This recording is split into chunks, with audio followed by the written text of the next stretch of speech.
When we were kids, our family had a vacation home in Hollywood, South Carolina. By we, I mean my three brothers and I, and by vacation home, I mean this 3-bedroom mobile home. It wasn't fancy, but it was a significant part of our childhood and is still nostalgic to think about. Whenever we got off the highway and started seeing nothing but farms, we'd know we were almost there. I'm the second oldest. At the time of this story, I'm going to guess our ages were 14, 12, 10, and 8. The mobile home was a little primitive, but we had electricity at least. The TV up there was very old, but it was good enough to bring our PlayStation and play on. We'd been going up there so long that we had a bunch of places we'd love to go. This big playground for an elementary school where we'd always play hide-and-seek tag while our parents sat there and read magazines. This grocery store where we would love to play games as well, and we even loved exploring all the woods surrounding the property. The nearest neighbors were a bit of a walk away, but nothing too crazy or far that our parents wouldn't let us walk. This was the first year that they let our youngest brother Todd come exploring with us while they stayed behind in the mobile home.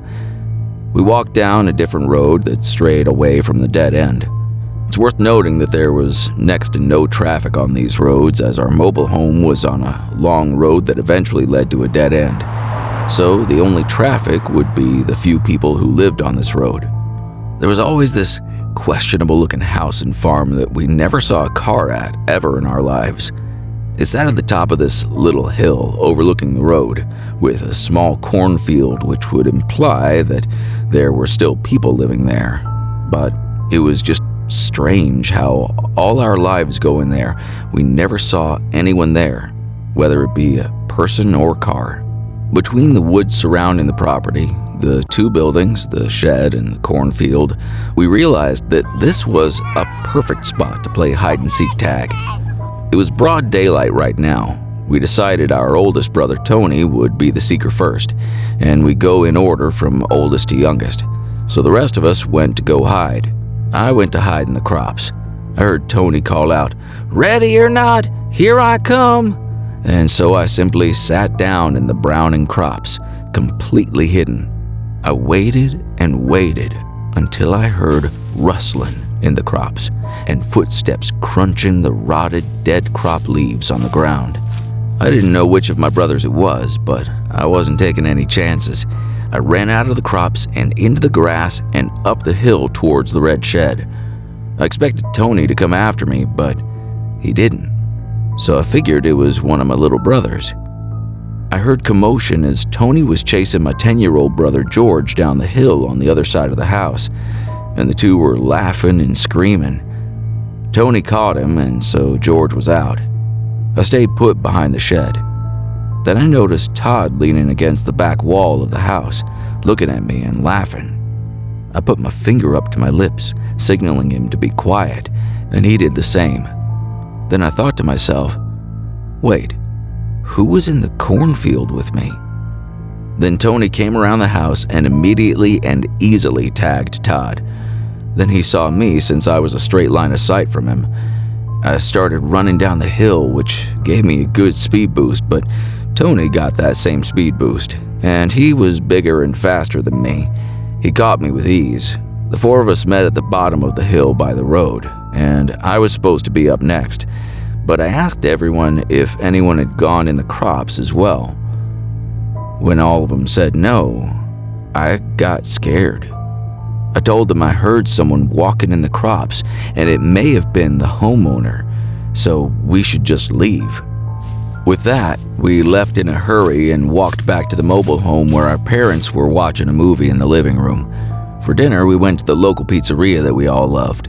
From what I remember, our dad told us that nobody lived in that house where we were playing. So when we got back and it was dark out, we just knew we wanted to play flashlight tag. Now, our mom didn't want Todd coming with us past dark, and I'm sure they only let us go because Tony was 14, and they thought he was old enough to keep an eye on us.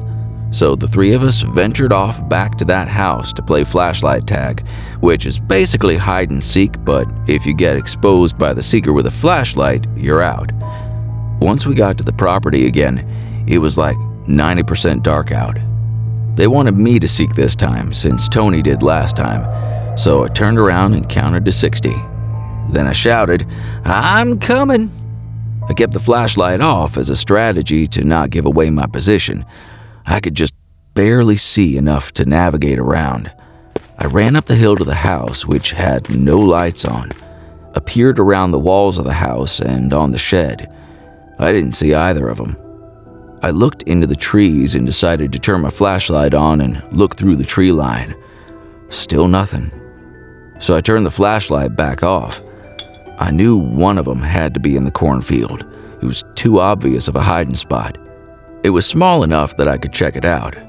I got to the bottom of the hill by the cornfield and quietly pushed my way in. It was hard not to make noise in there, but I tried my best. I also kept the flashlight off to not make it obvious I was in there. I didn't realize until now that it was dark out how absolutely scary this was at night. As I was sneaking around the crops, I heard footsteps inside the crops.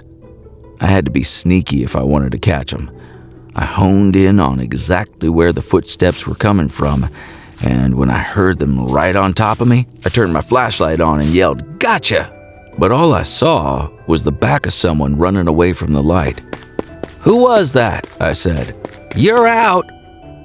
And I heard this creepy laughter. It wasn't the laughter of my brothers, or any kid for that matter. It sounded like a deranged adult.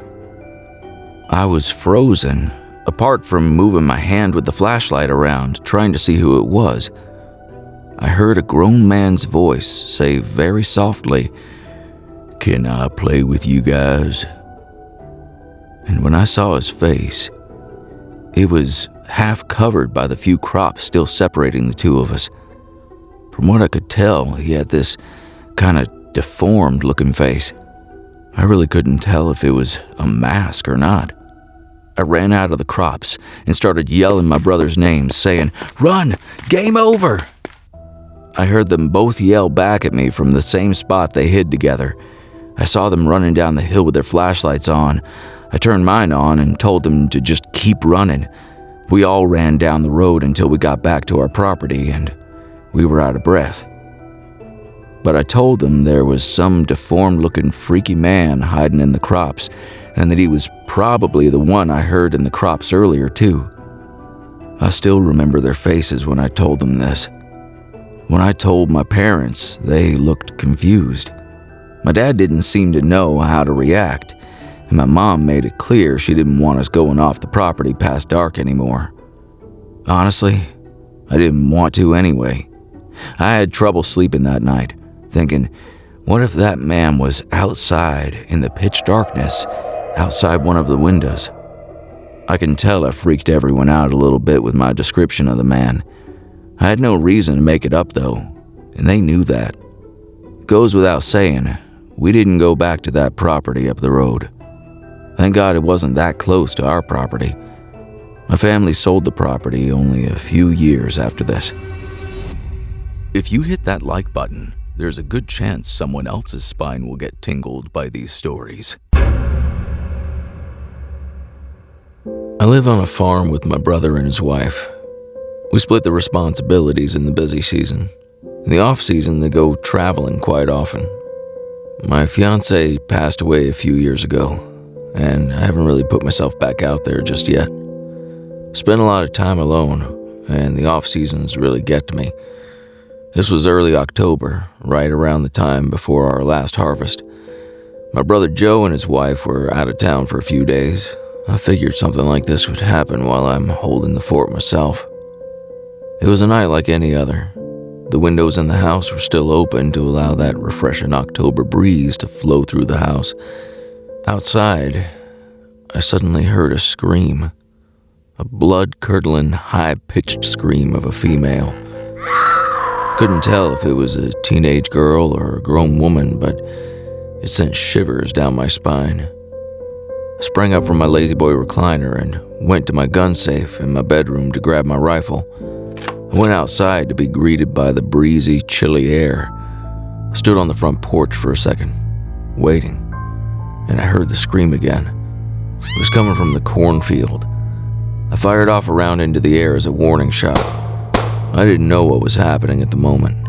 Could have been someone in danger or a group of teens messing around being punks. After I fired off a round, I heard a woman's voice yell help before there was nothing but silence.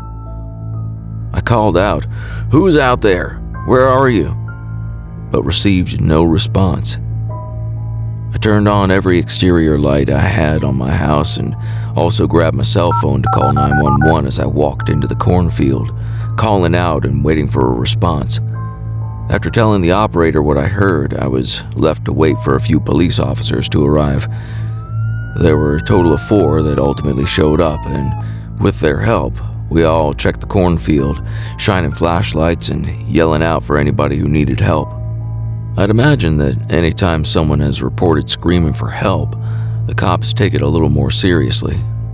After we ultimately found no one, I was told by one cop to call 911 again if I should hear anyone scream for help, and that they'd be nearby. Then they all left. I went back inside the house, not before taking one more look out in the cornfield, closed the door, and turned off all the lights. There's not much to do in this county for the local kids, so it didn't seem unbelievable that maybe it was some kids trying to scare some random farmers and homeowners. After another hour of watching TV, I went upstairs to bed. Took a couple melatonins to help me sleep, as I'm a chronic insomniac. Usually I'd say that's unfortunate. After, I'd guess, an hour and some minutes, I heard creaks and clunks from downstairs. I just realized I never closed the windows downstairs. You can hear everything through the paper-thin walls in this house, and all the floors make noise. I grabbed my cell phone and called my brother Joe. He picked up, and I asked him in a whisper if he's home. He said no. In that moment, all the hairs on my body stood up, and I knew now I was in fight-or-flight mode. I told my brother there's someone in the house and to call the police for me. He was a few towns away, so it would be the same dispatch center. He said he would, no questions asked, and hung up. I tiptoed as quietly as I could to the safe and grabbed my shotgun. I know for a fact I made a noise as I crept to it, though it was inevitable. I heard sounds from downstairs. There was definitely someone in my house. I crept to the door and opened it, looking down the stairway to the downstairs. I could still hear the breeze flowing through the house downstairs. The hairs on my arms were standing up. I started inching down the stairs one at a time, trying my best not to make a sound.